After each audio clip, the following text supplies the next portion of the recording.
السلام عليكم ورحمة الله وبركاته دمانتين واتسلامنتين ولا تشوفتان با وحلقتي إنه كهاد ليني عذرك الله يقانا بواسيرته oo uu koos garayo calool adayga si aynu uga soo hadlalay taxanaha ahaa aynu ka soo bilownay cudurka gastriga ay samayso bacteria loo yaqaano H pylori ama jurthumatu almacda iyo waxa ay koos garayso gastriga iyo nabarka caloosha ay samayso taasoo ku dambaysa iyana inay samayso calool adayg iyo gases iyo waxa loo yaqaano kolonkaas oo isna sameeya calool adaygaas oo isna lagu daaweeyo sida loo jilciyo sida aynu uga soo hadalnay calool adaygaas oo isna haddana si taxana ah u sameeya cudurka loo yaqaano bawaasirta aynu maanta ka hadli doono waxa weeye xalaqadeennan ku saabsan bawaasirta iyo sida loo ilaaliyo sida runta dhir badan baa ka daawa cudurka loo isticmaalo bawaasirta waxaa ka mid ah geedkan aynu aragno geedkan waa geedka dacarta loo yaqaano dacartu waa noocyo badan tahay dacarta cas iyo dacarta madow marka dacarta in generally waa antibiotic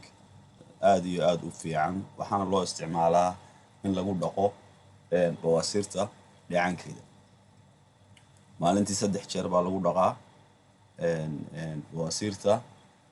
siyaabaha kale ee loo daweeyo geedkan dacarta loo yaqaano waa loo shiidaa inta la shiido ayaa la mariyaa dhicankeeda loona isticmaalaa daily waana antibiotic finka bawaasirta dibadda ayaan ka hadlayaa waayo bawaasirtu waa laba nooc midna waa gudaha oo waxa loo yaqaanaa naatuur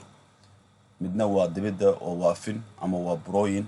marka waxaan ka hadlaynaa waa brooyinka sida herbal ahaan loo daweeyo waxaanu uga gudbaynaa hadhowto markaynu herbalkaas sida loo daweeyo dhamayno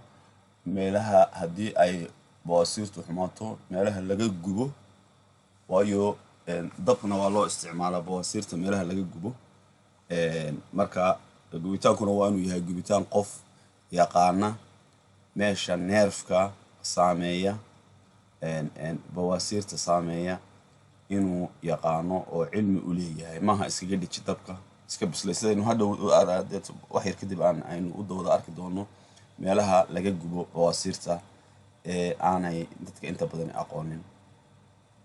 waxaan jeclahay inaan ka sii gudubno hadhowto ama xalaqadaha soo socda inaad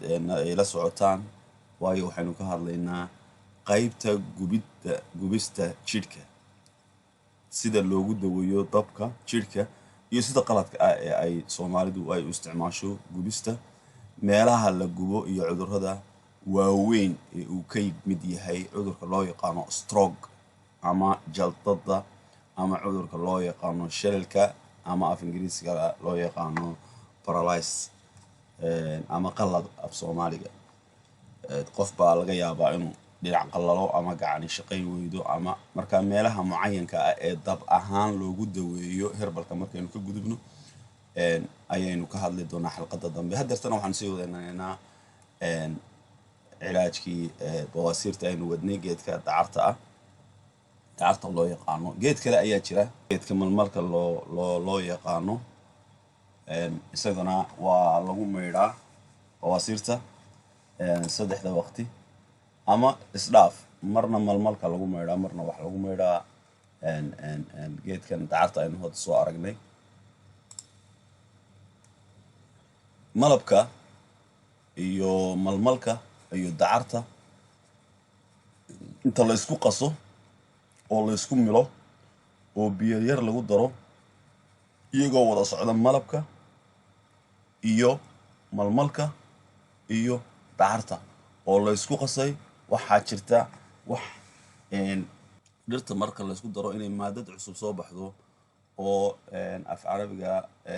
ma garanaysaa lagu yaqaano loo yaqaano